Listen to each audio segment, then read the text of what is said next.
Salut à toi, aujourd'hui on fait une vidéo concernant une équation qui est un peu particulière, qui paraît très difficile mais qui est ultra simple à comprendre. Il suffit juste de connaître son identité remarquable, plutôt ses identités remarquables puisqu'il y en a trois. On va voir qu'ici on en a utilisé une seule qui est facile à comprendre, alors je t'invite à me suivre attentivement. Donc alors ici on a l'équation x au carré moins 1 égale 0 et bien sûr il faut la résoudre. Alors la résoudre ça veut dire quoi? Ça veut dire trouver la valeur de x qui nous permet d'avoir ici une équation vraie.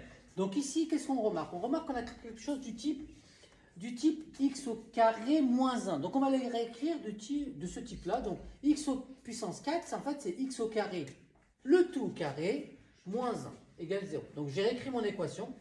Et je remarque ici, on a une forme qu'on connaît bien. C'est la troisième identité remarquable qui est a carré moins b carré qui est égal à a moins b facteur de a plus b.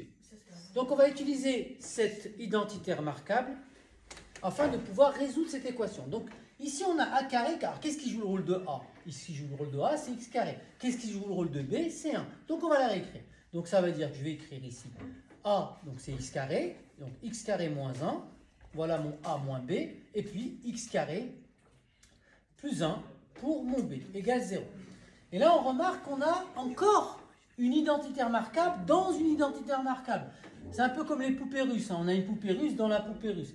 Donc ici, ceci est aussi une identité remarquable. Donc on va pouvoir la manipuler et l'éclater en deux facteurs du type x moins 1 facteur de x plus 1. Et enfin, on a le x carré plus 1 qu'on n'a pas touché égale 0. Et là, qu'est-ce qu'on a? On a une équation qui nous est proposée, qui est une équation qu'on connaît bien. C'est une équation dont le produit est nul. Alors, on sait très bien que quand on a un produit nul, ça veut dire que l'un des facteurs est nul. Et bien, si on a compris ça, on a tout compris. Alors, du coup, ici, on va écrire que on a finalement trois cas.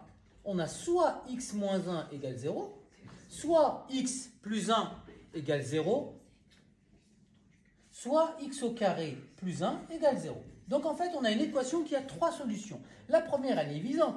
Quel est le nombre que je dois remplacer par x pour donner 0? Ben, c'est 1. Donc forcément, x égale 1 est notre première solution. La deuxième solution, elle est évidente aussi. C'est x égale moins 1, puisque 1 moins 1 plus 1, ça fait 0.